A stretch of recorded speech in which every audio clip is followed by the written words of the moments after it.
यासीन, हमारे अकबरगंज और उपस्थित भाइयों और बहनों, सबको हमारा जोहार। मैं दो बात पर फोकस करूंगा। हम एकजुट क्यों नहीं हो पाते और हम सफल कैसे होंगे। ये दोनों बड़ी महत्वपूर्ण बातें हैं और टेक्निकल बातें हैं, इसको थोड़ा समझना होगा। हम लोग सुनते रहे हैं एकता में बल है, वो तो सबको पता है, लेकिन हम आदिवासी क्यों आज तक एक नहीं हो सके। या हमको यदि सरना धर्म कोड लेना है तो हम कैसे लेंगे। केवल नारेबाजी से नहीं मिलेगी, इसमें भी टेक्निकलिटी है। पहले हम सफलता का रास्ता क्या है, हम जो समझते हैं आपको बताना चाहेंगे। भारत एक पार्लियामेंट्री डेमोक्रेसी है। यहाँ 3 प्रकार से ही आप कोई बड़ी चीज को हासिल कर सकते हैं। पहला है आपके जनप्रतिनिधि, वो जो एमएलए एमपी की बात करते हैं हम लोग, पंचायत तक की भी बात होनी चाहिए। पंचायत में हमारे मुखिया हैं, वार्ड मेंबर भी है, पंचायत समिति सदस्य हैं और जिला परिषद के सदस्य हैं। शेड्यूल एरिया में सब आदिवासी, हजारों की संख्या में झारखंड में हमारे जनप्रतिनिधि गांव-गांव में हैं। एमएलए एमपी भी हैं, मंत्री, मुख्यमंत्री, लीडर ऑफ अपोजिशन, राज्यपाल, अभी राष्ट्रपति भी हैं। क्या ये लोग हमारे लिए बोलते हैं? आप कहेंगे नहीं बोलते हैं, सही बात है। एक आध लोग बोलते होंगे, ज्यादातर लोग नहीं बोलते। तो यहां से यदि आपकी बात असेंबली पार्लियामेंट में नहीं उठेगी तो विचार कैसे होगा। तो ये पहली जगह हम फेलियर हैं, इसको मान लेना चाहिए। और रातों रात हम यहां परिवर्तन नहीं ला सकते। दूसरी जगह है जुडिशियरी, हाई कोर्ट या सुप्रीम कोर्ट, वहां भी हमारे लोग नहीं हैं। तो समझ लीजिए वहां भी आप फेलियर हैं, जीरो हैं। तीसरी जगह है जनशक्ति। भारत डेमोक्रेसी है, दुनिया की डेमोक्रेसी में भी जनता ही मालिक है। क्या हमारी जनता इन चीजों को समझती है? मैं कहूंगा नहीं समझती है। मैं अपने जीवन के उदाहरण से अभी 3-4 साल से सरना धर्म कोड के लिए कई बार रेल रोड चक्का जाम किया, कई बार रैली मीटिंग किया। 300 करीब सरना धर्म रथ झारखंड, बंगाल, बिहार, उड़ीसा, आसाम में घुमाया। लेकिन मैंने जो देखा, संताल समाज से मैं आता हूं, हर संताल गांव में संताल का एक मुखिया होता है, ट्राइबल चिफ्टेन, माझी बाबा बोलते हैं। और माझी बाबा के साथ जो माझी, पारानी, घोड़े, नायके, जो पुजारी है, सारे लोग होते हैं। और गांव का जो समाज है, हमने 5 राज्य में पूछा कि इतनी बार सरना धर्म कोड के लिए रेल रोड चक्का जाम हुआ, रथ निकाला गया, प्रचार किया गया, क्या गांव-गांव में सरना धर्म कोड को भारत सरकार मान्यता दे, इसके लिए आप लोग बैठक किए? बोला नहीं। क्यों नहीं किए? अरे हम लोग काहे का मान्यता का बैठक करेंगे, ये तो समझ में नहीं आती हमको। इसलिए नहीं समझ में आती है क्योंकि हमारा जो सरना स्थल, जिसको संताल लोग जाहिर खान बोलते हैं, वहां भी पूजा पाठ हो रहा है। माझी बाबा अर्थात जो गांव का हेड है, उसका नाम से भी एक पूजा स्थल है, वहां भी हो रहा है। पर्व त्योहार भी हम तो मना ही रहे हैं। हमारा पूजा पाठ अलग ही है, हमारा देवी देवता अलग है। तो फिर मान्यता कौन सा चीज होता है? आप लोग इस बात को समझिए। गांव का सरल सीधा आदमी को अभी तक पता नहीं है कि धर्म का सीधा है। हम लोग टोटल पिलाते हैं, हम लोग भी पीते हैं। अब कौन सा मान्यता सरकारी, वो अभी तक नहीं जानते हैं। दूसरी बात मैं आपको समझाना चाहता हूं, इसके साथ हम एकजुट क्यों है उस बात को मैं जोड़ने वाला हूं। हमारा गांव का आदिवासी आज तक धर्म की मान्यता जरूरत है नहीं समझा है, भाषा की मान्यता जरूरत है नहीं समझा है। बोलता भाषा तो हम लोग बोल ही रहे हैं, क्या का मान्यता सर? हम आप लोग को पता नहीं है, बहुत लोगों को 30 जून 1980 साल में इसी दिल्ली में लोग बोलते हैं 1 लाख आदिवासी को मैं यहां लाया था, मैं उसका नेता था। और संजीवा रेड्डी साहब राष्ट्रपति थे, उन्होंने पूछा क्या क्या आप लोग रैली करते हो? हमको धर्म चाहिए, भाषा चाहिए, आध्यात्मिक दिशों चाहिए, अलग रहा। तो लेकिन आदिवासी अभी तक शायद नहीं समझा। मैं संतानों के भी ज्यादा काम किया हूं, मुंडा उराव हो को भी जानता हूं। क्या जानता हूं? आदिवासी जो है अभी तक नशापन में है, अंधविश्वास में है, डायन के साथ है, ईर्ष्या द्वेष में है, आदिवासी महिलाओं को ठीक से वो इज्जत नहीं देता है, और वोट हाड़िया दारू चकना में बेचता है कि नहीं? बोलिए। उसको वोट माने हाड़िया दारू चकना, डंगरा झील बोलते हैं, बैल का मांस और सुअर मांस और रुपया, यही सब मांगता है वो। कभी गांव का आदिवासी नहीं मांगा हमको धर्म चाहिए, भाषा चाहिए, हासा चाहिए, नौकरी चाहिए, इज्जत चाहिए, आबादी चाहिए। संविधान में जो हमको दिया गया है अब वो चाहिए। तो मैं आप लोग को बता सकता हूं, मैंने 3 चीज बताया। आपके एमएलए एमपी नहीं बोलते, वो भी इसलिए नहीं बोलते हैं, गांव वाले लोग उसको बुलवाते नहीं है ना, उनके ऊपर कोई प्रेशर नहीं है। ये लोग हाड़िया दारू चकना, फुटबॉल जर्सी, ये खेलने का नाचने का चीज मांगते रहता है। तो एमएलए एमपी भी बोलता है ये लोग को जो चीज पसंद है वही ना देंगे जी, वो देते रहो, हाड़िया दारू वोट लेते रहो। तो आपको इन बातों को समझना है। आप दूर दूर से आए हो यहाँ, एक अभिलाषा है हमको हमारा धर्म कोड मिले। मैं लेकिन आपको आश्वासन देना चाहता हूं, हम लोग लेंगे और जल्दी लेंगे, मैं उस पर भी आऊंगा। तो मेरी पहली बात यह है, आप लोग को समझना चाहिए कि इस देश में जो व्यवस्था है उसके तहत असेंबली पार्लियामेंट में ही ऐसी चीजों का फैसला होता है जहां आपकी कोई आवाज नहीं है। दूसरा, judiciary, high court, supreme court आपको मदद नहीं देगा।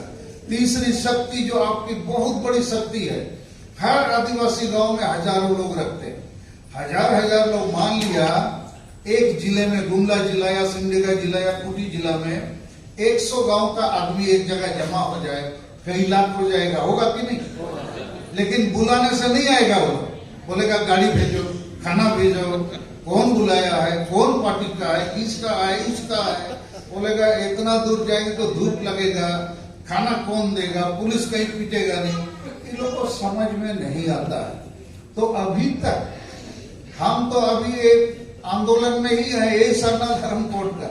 4 नवंबर को गुवाहाटी में हम लोगों ने एक बहुत बड़ी सभा की, 10,000 करीब लोग आए। लेकिन 4 नवंबर को 24 नवंबर 2007 की घटना का पुनरावृत्ति होने वाला था। असम में 24 नवंबर 2007 को क्या हुआ था? एक आदिवासी लड़की लक्ष्मी उरांव को नंगा करके घुमाया गया था, अनेक आदिवासियों को मारा गया था, माने ब्रूटल किलिंग, गोली से, और ब्रह्मपुत्र नदी में फेंक दिया गया था। क्यों? 24 नवंबर 2007 की तारीख को करीब 10,000 असम के आदिवासी शेड्यूल ट्राइब एसटी की मांग के लिए गए थे। और आसामी लोग को पता है कि चाय बगान और बाकी जगह जितने आदिवासी हैं ये एसटी हो जाएंगे तो करीब 32 सीट में एमएलए सीट रिजर्व हो जाएगी, और इन लोग जिसको चाहेंगे वही मुख्यमंत्री बनेगा, ये लोग खुद बन जाएंगे। तो बाकी जितनी पार्टियां हैं असम की, सब इसके खिलाफ एकजुट होता है कि इनको कभी भी एसटी मत बनाओ। लेकिन तब भी 24 नवंबर 2007 को ये लोग गए, इनको इतना मारा, और एक आदिवासी लड़की लक्ष्मी उरांव को नंगा करके पूरा शहर घुमाया। 4 नवंबर को वही घटना होने वाली थी। हमारे लोग आदिवासी संघर्ष अभियान के नेता 31 अक्टूबर को परमिशन ले लिए कि गुवाहाटी के साथ एक जगह है दिसपुर, वहां जनसभा होगी। परमिशन मिल गया। लेकिन 5 जिला, कोकड़ाझाड़, चेरांग, बक्सा, उदलगुड़ी, सोनितपुर, बक्सा को आजकल क्या नया नाम दिया है, तामुलपुर। तो 5 जिलों की पुलिस ने हमारे लोगों को बोला नहीं जा सकते हो, उनको अंडर सेक्शन 149 नोटिस थमाया। 149 का मतलब होता है तुम किसी को मारने जा रहे हो, दंगा करने जा रहे हो, जाने नहीं दिया। सैकड़ों बसों को इन लोगों ने रिजर्व किया था, एडवांस दिया, वो भी बस को जाने नहीं दिया। कहने का मतलब 5 जिलों के पुलिस के सुपरिंटेंडेंट ऑफ पुलिस ने हमारे लोगों को आधी रात को कई तरह की यातनाएं दिया, जेल मैंने अरेस्ट किया, थाना में बैठाया, और एक प्रकार से कई जगह उनके बीच में क्लैश हो सकता था। गुवाहाटी रेलवे स्टेशन में 4 तारीख के अर्ली मॉर्निंग 3:30 बजे हमारे कार्यकर्ताओं का बैनर, पोस्टर, झंडा सब जबरदस्ती छीना। तो कार्यकर्ता बहुत थे, हजारों की संख्या में थे स्टेशन में, उन लोग का संघर्ष हो सकता था और वहीं पर गोली चल सकती थी, दंगा हो सकता था। मेरा ये उदाहरण देने का मकसद ये है कि हमें कोई नहीं चाहता है, लेकिन हमारे लोग भी दुर्भाग्य से गांव-गांव में अभी तक नहीं समझ पाए हैं कि भारत देश आजाद है, संविधान से चलता है, और उस संविधान के तहत हर आदिवासी नागरिक यदि समझ जाए कि हम भी आदमी हैं, जानवर नहीं हैं। भारत देश के संविधान में मूल अधिकार के रूप में हम लोगों को धर्म का अधिकार, भाषा का अधिकार, जाति, शेड्यूल ट्राइब का अधिकार, जमीन का अधिकार, नौकरी का अधिकार, इज्जत का अधिकार, सब चीज का अधिकार दिया हुआ है। तो मैं आपको पहली बात यही समझाना चाहा, लाखों आदिवासी गांव है, लेकिन मेरी नजर में सब गांव मरा हुआ है, जिंदा नहीं है। उसको हम लोग को जिंदा बनाना है, अन्यथा क्या होगा? आप लोग इस संगठन के लोग हैं, ये जो अभियान आपका है सरना धर्म रक्षा अभियान, उसके साथ जुड़े संगठन और नेताओं का ये जमा हो रहा है। वैसे ही हमारा आदिवासी संगल अभियान के ही नेता लोग जुटते हैं, जनता नहीं जुटती है। आदिवासी जनता जुट जाए तो एक एक जिला में हम लोग लाखों लोग को खड़ा कर सकते हैं कि नहीं? तो इन 5 प्रदेशों में, और छत्तीसगढ़ मध्य प्रदेश को ले ले तो 7 प्रदेश, हम झारखंड, बंगाल, बिहार, उड़ीसा, असम में काम कर रहे हैं। छत्तीसगढ़ और मध्य प्रदेश नहीं जा पाते हैं, संताल उधर नहीं है। और मैं संतालों के बीच में इसलिए काम करता हूं कि मैंने संताली भाषा को 8वीं अनुसूची में शामिल करने का एक बड़ा आंदोलन शुरू किया था 1992 से, वैसे तो 80 से, और उसको काफी हद तक सफल बनाया। इसलिए हमारे संगठन और संपर्क के लोग वहां हैं, लेकिन समाज हमारे साथ भी नहीं जुड़ा है। समझ रहे हैं? समाज हणिया, दारू, अंधविश्वास, डाइन के साथ जुड़ा हुआ। तो इस बात को आपको समझना है, और नहीं तो हम लोग नहीं सकेंगे। इसको आप समझिए इस प्रकार, मान लीजिए 7 राज्यों में 70 जिले होंगे जहां आदिवासी हैं, और हर जिले में कम से कम 1 लाख आदिवासी तो होगा ना जी, कहीं कहीं तो 5 लाख 7 लाख भी हैं। तो हम मिनिमम 1 लाख आदिवासी को ले लें तो 70 जिलों में 70 लाख आदिवासी हुए ना। ये कम साइड हम बता रहे हैं। 1 तारीख में 70 लाख आदिवासी अपने जिलों में खड़े हो जाएं कि सरना धर्म देना होगा, नहीं तो रेल रोड चक्का जाम हो जाएगा कि नहीं? यही तो जनता की ताकत है। और हम कह सकते हैं कि भारत के संविधान के अनुच्छेद इतना में 25 में धर्म की मान्यता का आजादी का मामला है। हमें क्यों नहीं दिया जाता है? हमसे कम लोगों को आप देते हैं, हमको क्यों नहीं देते? ये मौलिक अधिकार है, फंडामेंटल राइट है। और ये अधिकार अंतर्राष्ट्रीय स्तर पर भी जो इंडिजिनस पीपल्स राइट्स है, डिक्लेरेशन है, जो 13 सितंबर 2007 को दिया गया है कि दुनिया के आदिवासियों को भाषा का, धर्म का, जमीन का, जंगल का अधिकार है। तो मैं यही कहूंगा कि चलिए हम लोग इस आंदोलन में गांव को जगाएं और जोड़ें। जितने आदिवासी गांव हैं, यही सफलता का राज है। बाकी भीख मांगने से कोई नहीं देगा, ना बीजेपी देगा, ना कांग्रेस देगा, कोई नहीं देगा। जानता है आदिवासी लोग नाचने, गाने, दारू पीने, टाइम खोजने में ही लगा रहता है। हमको वो लोग जानते हैं, ये लोग बुड़बक टाइप का आदमी है। नेता भी बिका हुआ है, जनता भी बिका हुआ है। नेता करोड़ों में बिकता है और जनता 1-2 बोतल में बिकता है। भारत तो कुछ है नहीं ना।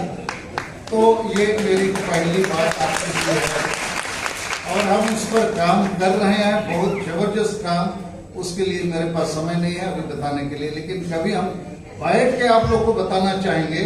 संगठन से केवल काम नहीं होगा, संगठन को समाज में कन्वर्ट करना होगा। इसका एक उदाहरण केवल हम देंगे कि सती प्रथा हिंदू समाज में 200 साल पहले था कि पुरुष को मर जाता है एक्सीडेंट में, बीमारी से, तो उसकी पत्नी को जिंदा जलाया जाता था। एक शख्स राजा राम मोहन रॉय ने विरोध किया, अंग्रेजों ने मदद दिया, 1829 में कानून बली बंद हो गया। लेकिन वहीं तक राजा राम मोहन नहीं रुका, ब्राह्मण समाज बनाया कि ब्राह्मण लोग अपने समाज के लोगों के साथ बहुत अन्याय अत्याचार कर रहे थे। बाल विवाह, विधवा विवाह, शिक्षा, पढ़ाई लिखाई, बहुत तरह की प्रॉब्लम्स थी। तो नया समाज बनाने का उसने कोशिश किया। ठीक वही मामला है आदिवासी समाज में। तो बहुत सारे लोग वही नशापान, अंधविश्वास, डाइन प्रथा, ये वो में ही फंसे हुए हैं। तो उनको भी एक नई समाज, भारत देश आगे बढ़ चुका है, दुनिया भी आगे बढ़ चुका है, लेकिन हम डाइन के साथ ही हैं। तो इन सारी चीजों से हमको निकलना होगा, एक काम करना है। अब हम एकता पर आते हैं। हमको भी बहुत सारे लोग बोलते हैं, अरे गोमके, आप लोग इतना नेता, इतना पार्टी, इतना संगठन, आप लोग एक हो जाइए ना, सब काम हो जाएगा। सुनने में तो अच्छा लगता है, लेकिन प्रैक्टिकल थोड़ा मुश्किल है। ठीक बात है कि नहीं?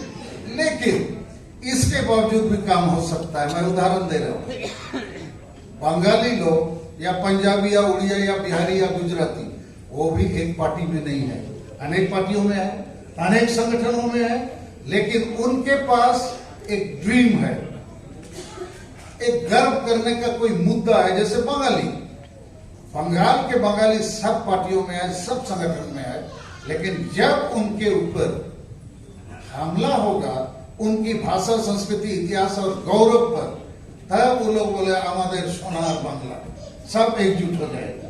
होता है कि नहीं? तो सरना धर्म भी हमारा गौरव होना चाहिए। लेकिन पार्टी का नेताओं का गौरव नहीं है, और दारू पीने वाला का भी गौरव नहीं है।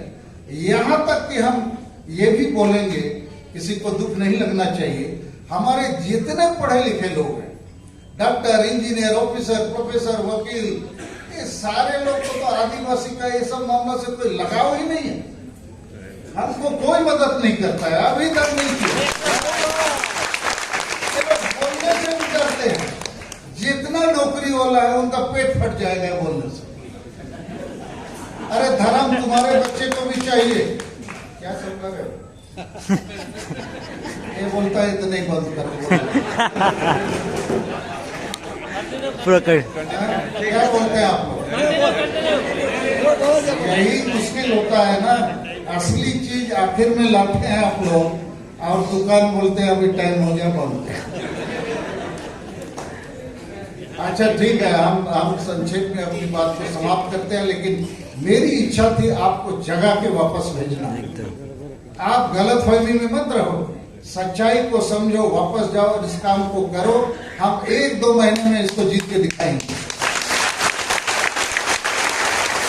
अब क्योंकि इन्होंने हमको टोक दिया तो हम ज्यादा नहीं बोलेंगे, एक बात बोलेंगे कि द्रौपदी मुर्मू जी अभी भारत की महामहिम राष्ट्रपति हैं।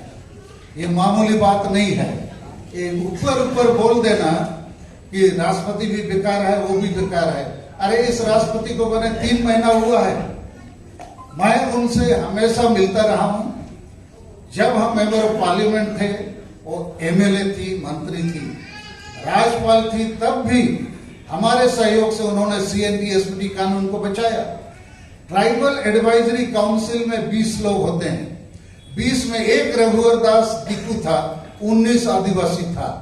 19 लोग भी यदि साइन करेगा कि CNT-SPD का गला घोटो, तो दिक्कू क्या करेगा? बात समझ में आती है आपको? 19 गुलाम आदिवासी बैठेगा और साइन करेगा। फिर उसी प्रकार झारखंड विधानसभा में सबसे ज्यादा आदिवासी एमएलए का सीट है 28। वहां भी यदि CNT-SPD कानून को गलत घोटने वाला कानून पास होगा तो राज्यपाल क्या करेगा? उसको तो साइन ही करना है। राज्यपाल तो रबर स्टंप का ही पद है, राष्ट्रपति भी, इसमें कोई शंका की बात नहीं है। जो चीज असेंबली और पार्लियामेंट में पास होगा उस पर राज्यपाल या राष्ट्रपति को एसेंट देना है। लेकिन द्रौपदी मुर्मू ने नहीं किया। 200 संगठन उससे मिले कि नहीं, इसका ऐसा होने से आदिवासी खत्म हो जाएगा। हमको एक दिन बुलाई, बोले ये तो सब लोग बोलते हैं खत्म हो जाएगा, लेकिन हम करें तो क्या। दिल्ली में भी बीजेपी सरकार, झारखंड में भी बीजेपी सरकार, और ये लोग बोल रहे हैं रोज साइन कीजिए। आप कैसे साइन नहीं कीजिए? हमने बोला आप साइन मत कीजिए। बोला कितना दिन तक नहीं करेंगे? बोला तो करवाएगा ही। हम बोला जितना दिन आप सकते हैं। बोला कितना दिन का समय लिखा हुआ है नहीं करने का? हम बोला इनडिफिनिट।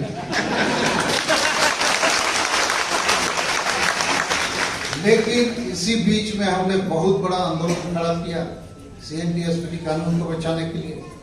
दूसरी तरफ डॉक्टर कर्माव राव के नेतृत्व में भी आंदोलन हुआ उस समय। बाकी नेताओं का कोई आंदोलन नहीं किया, हम ही लोग आंदोलन किए, बड़ी जबरदस्त आंदोलन किए। लेकिन हमने और एक बड़ा काम किया कि झारखंड हाईकोर्ट में हमने एक मुकदमा दायर कर दिया रघुवर दास के खिलाफ। ये जो मुख्यमंत्री है आदिवासी नहीं है, एक कैसे ट्राइबल एडवाइजरी काउंसिल में चेयरमैन बन गया? ये तो मेंबर नहीं बन सकता। और जब हमने, लेकिन उसके दूसरे तथ्य हैं, अभी मेरे पास समय नहीं है।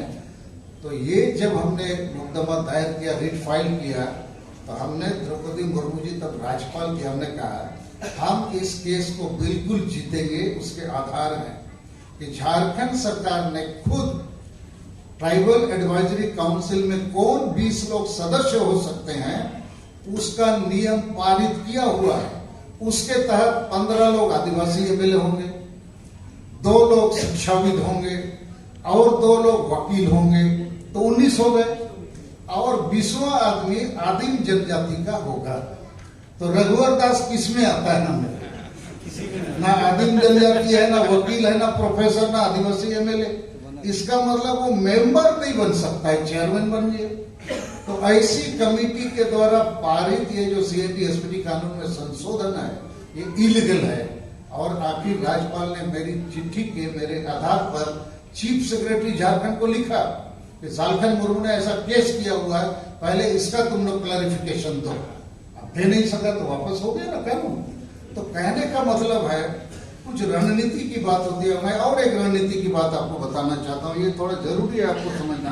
कभी कभी हम लोगों के बीच में चर्चा, जनरल चर्चा होती है, ये पार्टी खराब है, ये खराब है, वो अच्छा है, ये अच्छा है। मेरे हिसाब से आदिवासी के लिए वही अच्छा है जो आदिवासी का काम करे।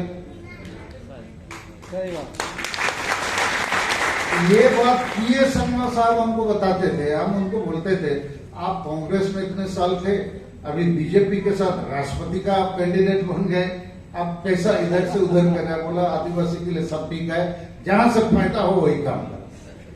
और ये काम ये बोडो आदिवासी लोग कोकराझार जिले में करके दिखाया है। आप लोग तो असम से बहुत लोग आए हो ना, लेकिन राजनीति वाली बात उतनी समझते नहीं है आपको। बोडो वाले जब असम में कांग्रेस सरकार रहती है उसके साथ गठबंधन, बीजेपी उसके साथ गठबंधन, क्योंकि उसको बोडो टेरिटोरियल काउंसिल या एरिया में बोडो भाषा लागू करना है। सारा पुलिस प्रशासन शिक्षा में बोडो लोगों को हावी करके रखना है। तो उनके लिए कांग्रेस बीजेपी सब एक है। मुझे लगता है हमारे लिए भी एक है। किसी ने हमारे लिए काम नहीं किया, आगे भी नहीं करेगा। समझ रहे हैं ना? आप मत सोचो ये पार्टी वो पार्टी आपका काम करेगा। आप एकजुट हो जाओगे, आपका काम हो जाएगा। तो यहाँ पर तब भी मैं आपको एक रणनीति की बात बताता हूँ और द्रौपदी मुर्मू जी की बात कह के मैं अपनी बात समाप्त करूंगा। वैसे कुछ और बातें थी जो आपके फायदे के लिए थी, लेकिन समय कम है। आप अनहद साहब को कुछ बात रखेंगे। हम जब संताली भाषा आंदोलन कर रहे थे, लेकिन संताली का केवल नहीं, पार्लियामेंट में हमने कई बार कुड़ुक भाषा, मुंडा भाषा और हो भाषा का बात उठाया है। इन तमाम आदिवासी भाषाओं को भी 8वीं अनुसूची में शामिल किया जाए। हम ही उठाए होंगे और कोई नहीं उठाया होगा, कई बार उठाया। लेकिन संताली भाषा आंदोलन के लिए हमने कई बार रेल रोका, संताली भाषा रथ निकाला, सेमिनार, मीटिंग, रैली, बहुत कुछ किया। तो जब भाषा की बात हुई तो बोडो भाषा को मान्यता का प्रस्ताव आया पार्लियामेंट में, क्योंकि बोडो उग्रवादियों ने भारत सरकार के साथ समझौता किया शांति, और उस समय अटल जी अडवाणी थे, भाई तुम लोग क्या चाहते हो, ये सब हथियार बंद करो। तो ये लोग बोला हम लोग को बोडो भाषा दे दो और बोडो टेरिटोरियल काउंसिल दे दो। ये लोगों ने बोला दे देंगे। तो बोडो भाषा का बिल लोगों ने पार्लियामेंट में लाया। हम बीजेपी से सांसद थे, हमने कहा ये बोडो तो 10 लाख लोग बोलते हैं एक कोकराझार जिले में, संताली भाषा 5-6 राज्यों में बोली जाती है, 100 लाख से ज्यादा लोग बोलते हैं। तो हम बीजेपी सरकार, बीजेपी हमारा भी शामिल करो। वो लोग बोला नहीं, it is not going to happen. ये वो करके टरका दिया हमको, टरका दिया। तो हम सोचे हम लोगों को इतना रेल रुकवाए हैं, सब कुछ कराया, बहुत गाली देगा। एक छोटा सा पार्टी गोल मार दिया, आप कहाँ सो गए थे। तो फिर ये रणनीति के परिप्रेक्ष्य में ये बात मैं बता रहा हूँ। फिर मुझे लगा बीजेपी वाला नहीं देगा हमको, तो कांग्रेस से बात किया जाए। फिर मैंने कांग्रेस से बात किया, सोनिया गांधी को पटाया, समझाया। उस समय वो हिंदी नहीं जानती थी, इंग्लिश में हमको बोलना पड़ा, और उसको हमने समझाया, मैडम इंग्लिश में बोला, मैं हिंदी में बोल रहा हूँ। ये बीजेपी सरकार जो है ना, वोटों का पास कर रहा है, मेरा नहीं पास कर रहा, लेकिन पास होगा नहीं जब तक कांग्रेस पार्टी आप वोट नहीं देंगे, क्योंकि उसके पास 2/3 MP नहीं है, 2/3 मेजोरिटी, सिंपल मेजोरिटी है। तो आप कांग्रेस वाले साथ दोगे और बोल दोगे कि वोटों के साथ संताली लोग नहीं तो वोट नहीं देंगे, तो वोटों भी फेल हो जाएगा। तो सोनिया गांधी बोले तुम इतना जोर का इस पर क्यों जोर दे रहे हो, वो थोड़ा समझना चाहिए। ये सालखन मुर्मू बीजेपी का प्लेयर इधर आ गया है, इसको पार्टी भी निकाल सकता है, लेकिन इतना जोर क्यों मार रहा है। तो हमने उनसे कहा, madam I am an Adivasi, likewise plenty of tribals are there in India, but we are not developing because we are not good in education, and we are not good in education because we are not being taught in our mother tongues. हम मातृभाषा में नहीं पढ़ते हैं तो शिक्षा में आगे नहीं है, शिक्षा में आगे नहीं है तो विकास में पीछे हैं। अब बंगाली, बिहारी, उड़िया लोग अपना अपना भाषा ले लिया है और आगे बढ़ रहा है, बाद में हिंदी इंग्लिश भी सीख रहे हैं। हम लोग को धोखा बनाया हुआ है। आप हम लोग को ये भाषा का मान्यता दे दीजिए, हम भी आगे बढ़ेंगे। यस बोला, वी विल गिव यू। और प्रिय रंजन दास मुंशी जिंदा था, बोला do according to Salkhan Murmu, जो बोल रहा है करो। तो देखिए रणनीति का बात है, बीजेपी और कांग्रेस दोनों को पटाया ना हम।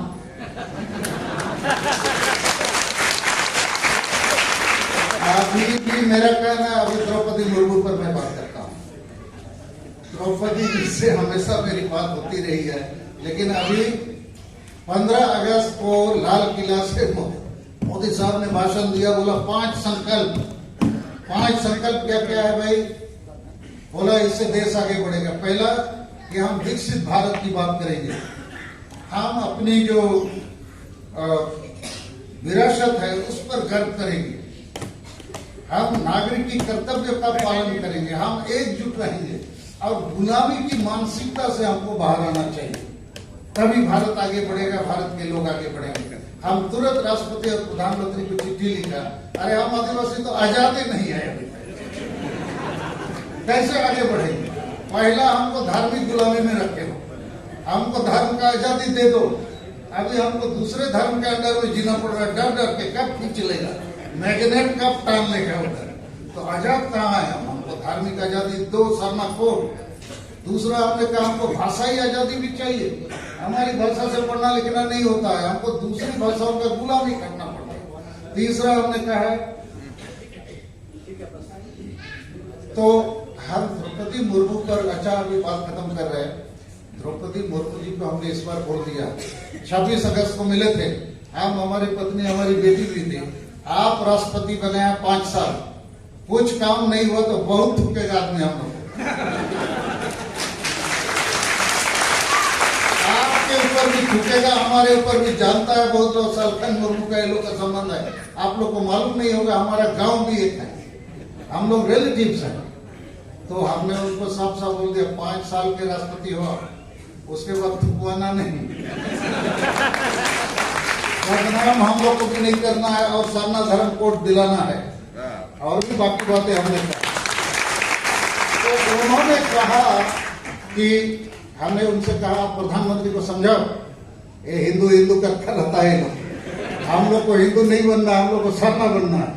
आप राष्ट्रपति है, सबसे बड़ा पद आपका है, जैसे करके भी आप आ गए, लेकिन अभी तो पावर है ना, प्रधानमंत्री को समझाइए। तो बोला हम सकेंगे कि नहीं, आप समझाओ। हाँ ऐसा बोल रही हो। तो हम बोला हमसे बात थोड़ी करेगा, वो इतना बड़ा आदमी है। बोला उसका व्यवस्था हम लगा देंगे, और उन्होंने व्यवस्था कर दिया। प्रधानमंत्री से हमको सूचना आ गई कि हम लोग बातचीत करेंगे। तो ये मैं सोचता हूँ एक पॉजिटिव है कि नहीं बात? आखिर बात करके ही ना कुछ बात होगी। तो इसलिए अंतिम बात यही कहूंगा, हम लोग जितने भी सरना नाम से सरना कोड के लिए काम कर रहे हैं, एकजुट हो जाएं और बाकी जो लोग आदिवासी धर्म क्या क्या मांग रहा है वो लोग को भी समझाएंगे, और नहीं तो पीटना होगा।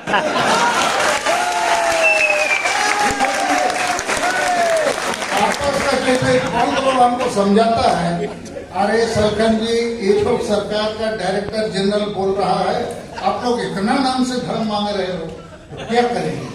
तो हम उत्तर तो देते हैं, एक विधानसभा में 10 आदमी खड़ा हो गया तो इलेक्शन कमीशन ऐसा तो नहीं बोलेगा ना, 10 आदमी खड़ा हो गया किसको एमएलए मानेंगे? अरे जिसको वोट ज्यादा मिलेगा उसी को ना मानेंगे। एक वैकेंसी निकला डॉक्टर का, 100 आदमी आवेदन किया, तो नौकरी देने वाला क्या बोलेगा, 100 आ गए हो किसको देंगे? अरे परीक्षा ले लो। तो हम लोग 2011 का जनगणना में सेमीफाइनल पास कर लिए, ठीक है ना? बोला अभी फाइनल का बाकी है, फाइनल भी हम लोग पास करेंगे। धन्यवाद।